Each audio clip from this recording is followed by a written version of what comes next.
busway yang seperti kita tahu itu tuh jalanannya agak gejrek.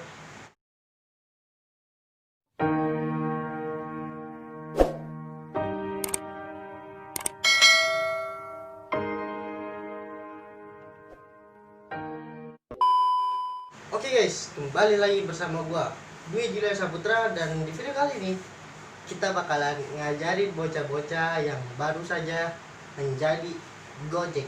Dan buat kalian jangan lupa like, komen, dan subscribe channel YouTube saya, karena sekali subscribe itu bakalan bikin gua lebih semangat lagi buat videonya. Jadi di video kali ini kita kedatangan sebuah murid baru kita yang bernama Anjas dan Ajay. Jadi dia adalah baru kemarin juga daftar jadi Gojek, dan sekarang dia mulai on beat tuh sekarang. Nah, jadi dia belum tahu apa itu rambu-rambu lalu lintas, dan sekarang gue bakalan ngajarin dia gimana caranya. Oke, tanpa berlama-lama kita perkenalkan satu-satu dulu. Kita mulai dari sini. Nah, silakan perkenalkan nama Anda. Oke, perkenalkan, nama saya Anjas dan saya baru di Gojek baru dua hari yang lalu. Dan Anda silakan perkenalkan. Makasih Pak. Kenalin, nama saya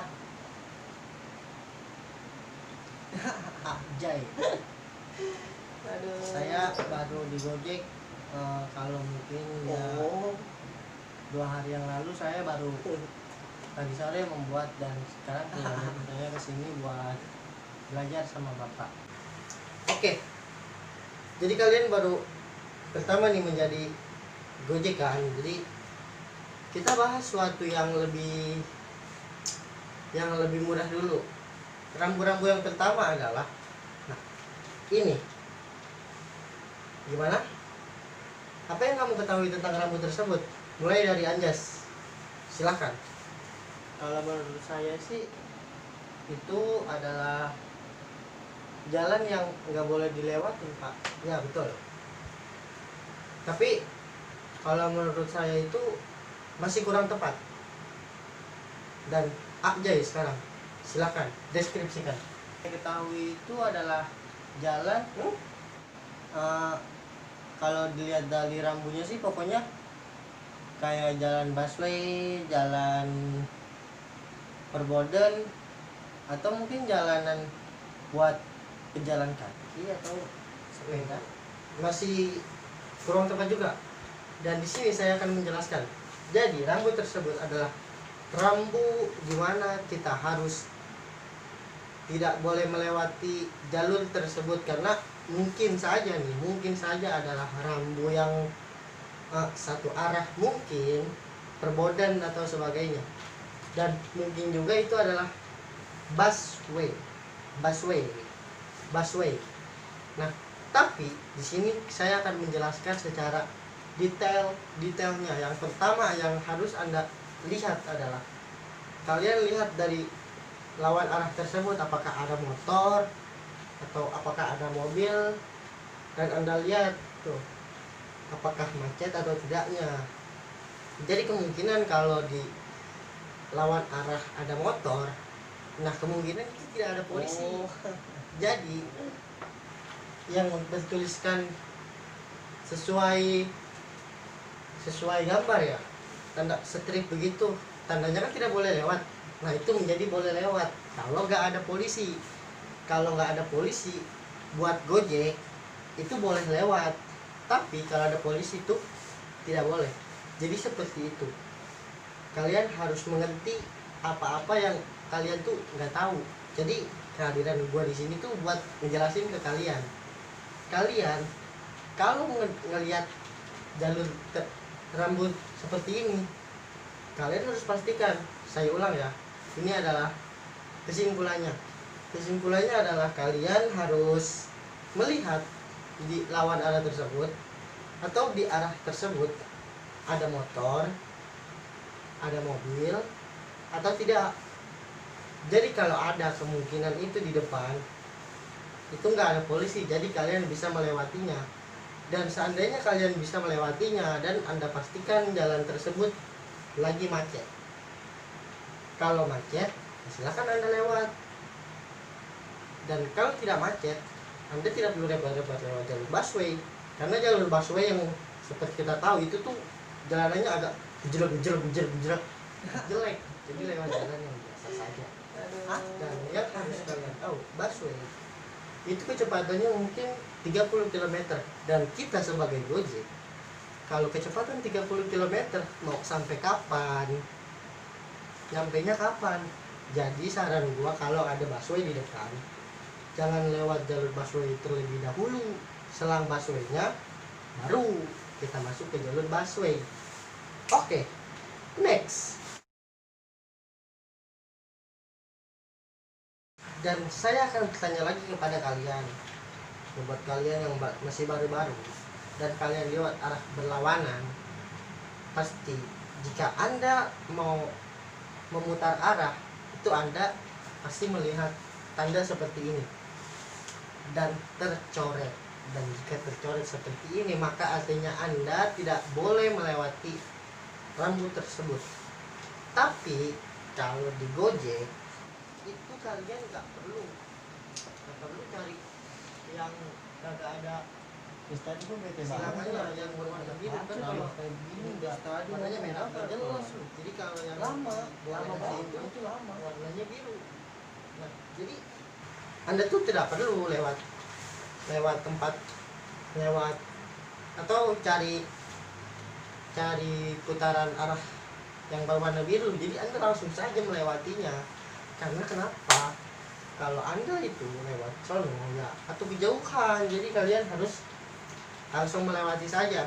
Jadi apa pendapat kalian dengan apa yang saya sampaikan? Tolong dijelaskan. Kalau menurut saya sih karena oke. Aduh, takutnya ada polisi mungkin di setelah putar arah tuh nanti ada polisi, takutnya juga kan rame. Mungkin kemungkinan besar kalau cuman putar arah itu tidak bakal ada polisi. Nggak mungkin ada polisi di dalam putar arah begitu, nggak mungkin, kecuali flyover nih ya, itu udah pasti. Mungkin ya, bukan udah pasti, mungkin ada polisi. Dan perempatan seperti jalur busway itu mungkin ada polisi, tapi kalau misalnya putar arah seperti ini ya itu jarang sekali. Dan kalau menurut saya sih karena takut yang di sebelah sononya itu ada polisi juga. Nanti kalau misalnya ada polisi kan ketilang lumayan kan. itu pertanyaan kamu udah keduluan sama si Anjas. Jadi ya udahlah, langsung saja kita ke rambu-rambu selanjutnya.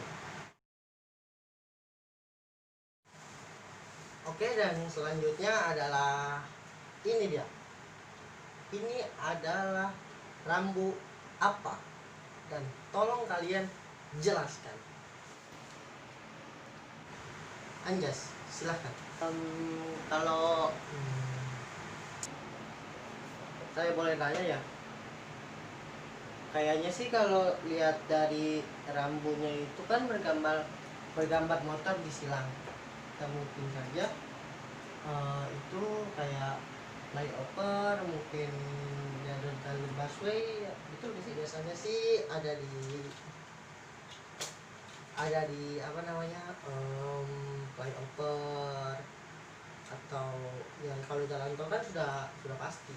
Tapi kalau di flyover atau di jembatan gantung yang khusus mobil tuh mungkin aja lah. Pertanyaan Anda benar.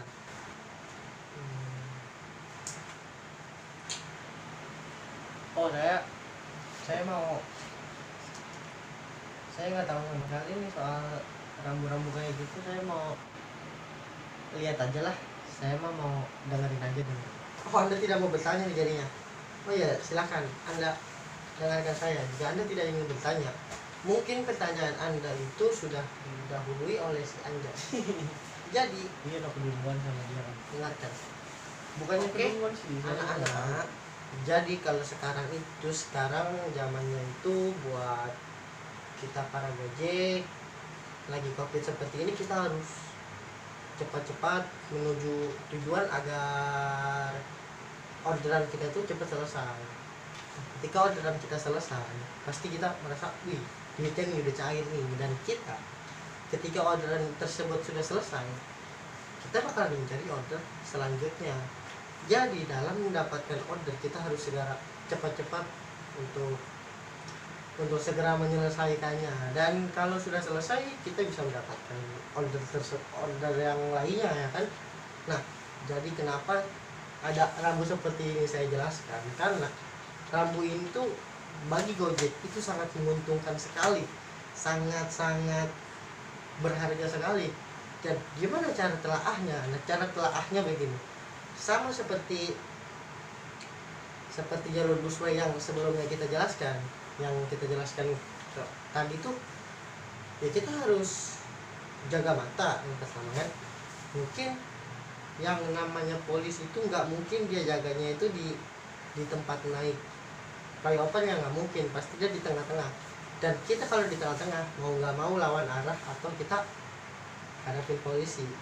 Dan syukur nih ya, syukur ada putar balikan tuh, ada putar balikan. Syukur aja sih kalau kayak gitu. Itu syukur aja. Caranya itu kita jaga mata dan kita lihat, kita koordinasi dulu sama orang yang di sebelah. Yang namanya flyover itu nggak kayak jembatan terus jalan tol terus jembatan lagi, enggak.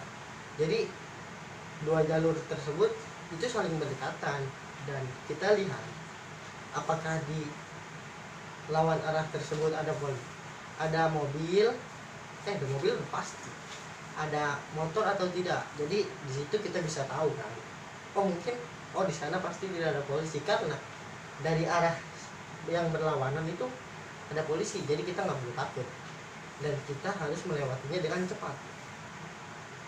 Mungkin pengalaman saya ketika saya melewati flyover dengan santai sambil ngeliatin gedung-gedung, itu polisi di belakang ada tiba-tiba, nggak tahu kenapa ya, polisi di belakang saya tiba-tiba deket gitu, udah mau ngejar saya. Dan yang namanya flyover kan sempit, langsung saya selip. Jadi kita harus melewatinya dengan cepat, atau kita bakalan digunting sama polisi. Jadi saran saya, ketika Anda melewati flyover, itu adalah sangat menguntungkan buat Anda. Jadi Anda harus segera cepat-cepat melewati flyover tersebut. Oke, langsung saja rambu-rambu berikutnya.